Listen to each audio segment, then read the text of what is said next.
Sabe quando Paulo encontrou com Jesus pela primeira vez? Sabe o que aconteceu com ele?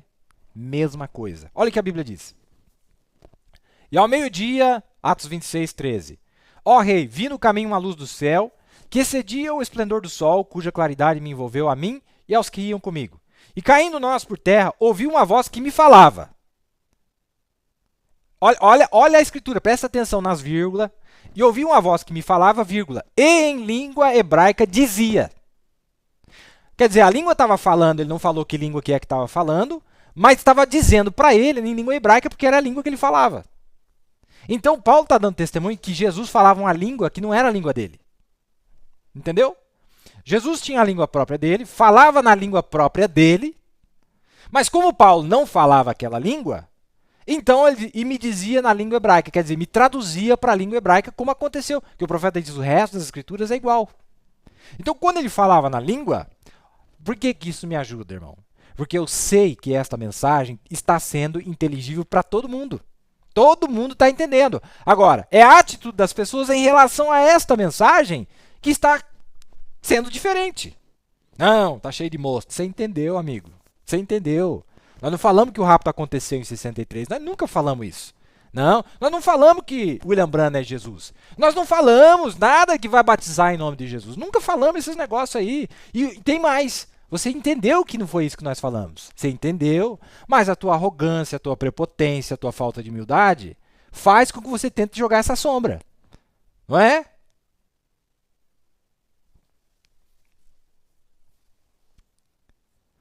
É, irmão. Não tem desculpa não. Infelizmente, irmão.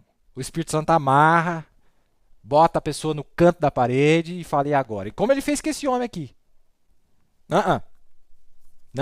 O Espírito Santo tem essa habilidade de falar com todo mundo e fazer todo mundo entender. Então, olha, uma voz que me falava e em língua hebraica dizia, quer dizer, estava falando comigo uma língua. Eu não entendia a língua. Mas quando eu ouvia inteligivelmente, eu ouvia em hebraico porque era a língua que Paulo falava, a língua hebraica. Eu disse agora,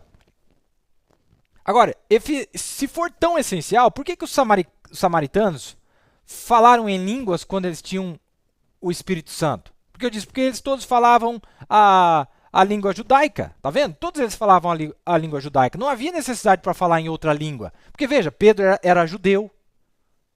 Pedro era judeu. Os samaritanos também falavam a mesma língua de Pedro. Então, para que ia falar em línguas estranhas, não é?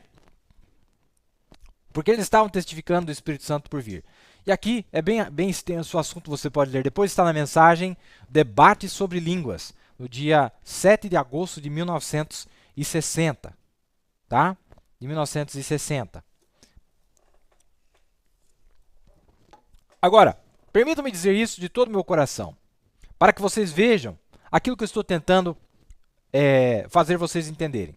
Eu certamente creio em falar em línguas. Eu creio que é um dom para a igreja. Eu creio que existe a língua. Eu já falei em línguas muitas vezes eu mesmo. Deixe-me dar um exemplo do que eu penso que foi o Pentecoste. Olha a língua que o profeta já falou várias vezes. Deixe-me dar um exemplo do que eu penso que o Pentecoste foi. E então algo assim, foi em Dallas, em Houston, foi em Houston, no Texas, um pouquinho antes dessa foto ser tirada, a foto que nós temos da coluna de fogo. E nós alugamos o Music Hall, que era o auditório, e nós estávamos atendendo 8.000 pessoas. E as pessoas não conseguiam entrar, então nós fomos para o tabernáculo Raymond Ritchie, que era um grande tabernáculo gigante. E nós enchemos todo ele. E eu preguei, e eu orei pelos doentes lá. E enquanto eles traziam os doentes, enquanto eles traziam eles, eu ia lá e pregava e orava por eles lá no tabernáculo Raymond Ritchie, que tinha que cruzar o rio para chegar lá. Então, quando nós estávamos lá, prestes a voltar para o Music Hall, quer dizer, não dava para comportar as pessoas, ele ficava aí no auditório, ia para a igreja, orava, pregava num lugar, voltava para poder atender aquele monte de gente. Howard, que era o irmão do Mombrana, me deixou ir o máximo que eu podia. E aí ele me tocou no meu ombro, batia do meu lado, quando ele estava, cansado. Se vocês notaram, quando a unção está, ele vem, me bate do lado, isso significa que é a hora de parar. e eu não falava mais nada. E eu ficava lá e ele pegava a minha mão e me colocava no seu ombro e me levava para fora. Porque ele sabia que eu tinha tido o bastante, o suficiente. Então eu começava a sair da plataforma quando ele batia em mim e eu disse, ok, irmão. E comecei a descer a plataforma. E uma menina estava sentada lá chorando, uma menina mexicana. Ela parecia ter cerca de 12 a 14 anos de idade, uma adolescente. E eu olhei para ela, eu disse, qual é o problema, querida? E ela estava chorando. Howard, disse, o Howard falou para mim, olha, não, chega, você já teve, calma, você não aguenta mais, você não aguenta mais. Você tem outro grupo ainda te esperando lá. E eu disse, traga ela aqui, traga ela aqui. E ele disse, irmão, eu creio que o irmão Wood e os demais estão presentes aqui. Agora, ele estava lá nessa reunião. Eu não sei se foi daquela vez ou não. Irmão Wood, você está aqui nesta noite? Está certo isso? Sim, você estava lá. Esse irmão que estava lá estava junto com o irmão Brana. Eu disse, traga ela à plataforma. Eu disse, bem, olhe, querida, você crê que Deus é capaz de me dizer qual é o teu problema? E ela simplesmente continuava de cabeça baixa. Eu pensei, pode ser que ela seja surda ou muda.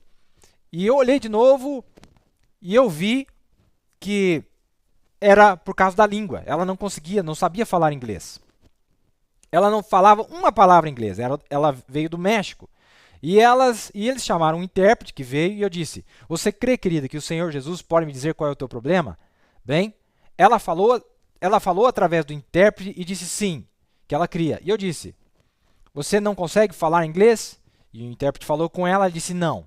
Ela não sabia nenhuma palavra em inglês. Ela era do México. Então a visão começou. E eu disse, eles não interpretam as visões, claro, porque você fica falando o tempo todo. Eles nunca interpretam a visão, até que ela termine. E então,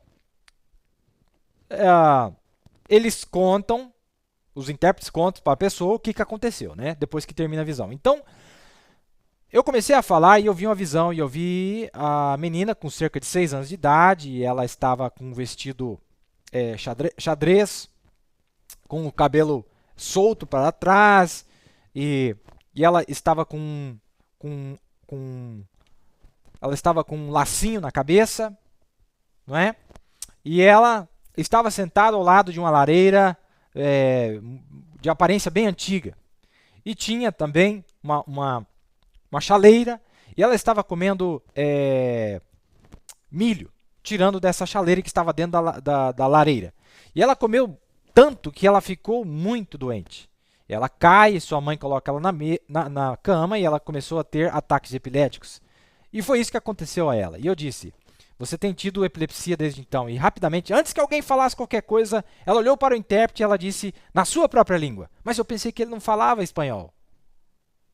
O intérprete disse, você falou em espanhol? Eu disse, não senhor, eu falei em inglês. Ela disse que você falou em espanhol. Aí eu captei. Eu disse, pare os gravadores. E tinha um monte de gente gravando lá. Um monte de gravadores. Talvez 30 ou mais gravando naqueles dias. O irmão Roy Robertson. Você estava lá, não estava, irmão? Sim. O irmão Roy Robertson e a irmã Robertson e os demais estavam lá. Eu disse, pare os gravadores. Roda de volta. E, na verdade, eu falei em inglês. Mas vejam. Enquanto a visão estava acontecendo, eu estava falando inglês. Mas ela estava ouvindo a visão em espanhol. Como que ouvimos cada homem na sua própria língua no lugar de onde você foi nascido. Mas assim que eu comecei a falar, eu mesmo, então ela não entendeu mais nada do que eu estava falando. Quando o irmão Brana falou ele mesmo, parou de falar as coisas espirituais, ela não entendeu mais nada. Mas enquanto a inspiração estava ativa, não é? Agora, aplique isto ao Pentecoste uma vez só, amigos. Amigos, Deus é meu juiz. O Espírito Santo foi quem fez aquilo. Vamos aplicar isso para o Pentecoste para dar significado. Por isso que eu já falei em línguas várias vezes. Mas é esse tipo de língua aqui. É a pessoa, ele falar e a pessoa entender na língua dela. O Espírito Santo não faria nada só para dizer que ele fez. Ele tem que ter uma causa e uma razão. Agora, naquele dia, cada homem ouviu na sua própria língua de onde foi nascido. Não são todos esses galileus? Como que eles são todos galileus se eles não estão falando galileu? Ah, mas não são galileus, estão falando outra língua aí? Não, não é que estão falando outra língua. Você está entendendo na tua língua. Sabe para quê? Para você ficar inexcusável no dia do juízo. É perigoso ou não é, irmão? Todos estavam vestidos iguais, se vestiam iguais. Como que eles sabiam que eles eram galileus? Não são todos esses falando na língua da Galileia? E como que nós ouvimos cada homem na nossa própria língua onde fomos nascidos? E então, um outro homem se levanta, um galileu, Pedro, e começou a pregar a eles.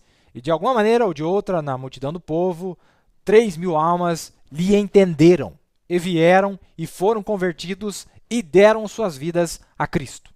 Mensagem identificado com Cristo no dia 20 de dezembro de 1959. Que coisa maravilhosa, amado. Agora, essa visão do irmão Brana, a propósito, vocês estão nos acompanhando, tem mensagem disponível para vocês no site. Irmão, eu não sei você, mas eu sou faminto, eu gosto da mensagem. Gosto mesmo, vou atrás, leio, porque traz para nós essas pepitas.